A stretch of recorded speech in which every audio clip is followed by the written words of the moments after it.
Pressons, pressons, répétaient les officiers. Ils vont encore tirer. Tombés l'une vers l'autre, les maisons blessées mêlaient leurs ruines et l'on trébuchait sur les gravats. De loin en loin, une façade abattue, tout entière barrait la rue. On franchissait en sacrant cet amas de pierrailles, et la compagnie disloquée se reformait en trottinant. Au bout du pays, un gosse qu'on voyait mal dans le noir cherchait des débris, dont on ne sait quoi dans les ruines de sa maison. Il leva le nez, nous regarda passer sans rien dire et salua gravement l'officier. Sa petite patte blanche de plâtre portée à sa tignasse.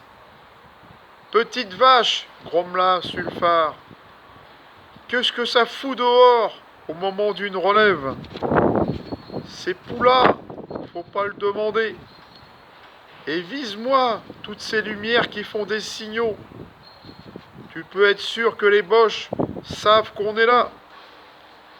Une vieille femme passa d'une cour à l'autre, cachant sa lanterne sous son tablier pour l'aveugler et l'abriter du vent. On eût dit qu'elle emportait une étoile dans son giron. Encore une. Hé la vieille, la lanterne, cria Sulfare.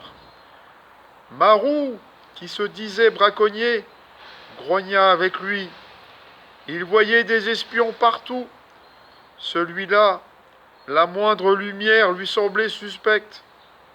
Et il imaginait on ne sait quel code mystérieux et compliqué de signaux nocturnes entre les paysans allumant leurs chandelles et l'état-major ennemi. Harassé, tendant le cou comme un cheval qui monte une côte, deux machis suivaient le braconnier. Quand la file s'arrêtait, il allait buter dans son sac et attendait engourdi que ça reparte.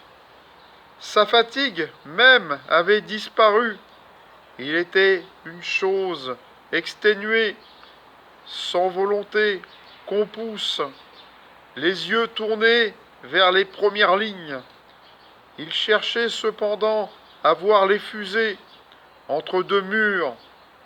C'était pour lui une déception.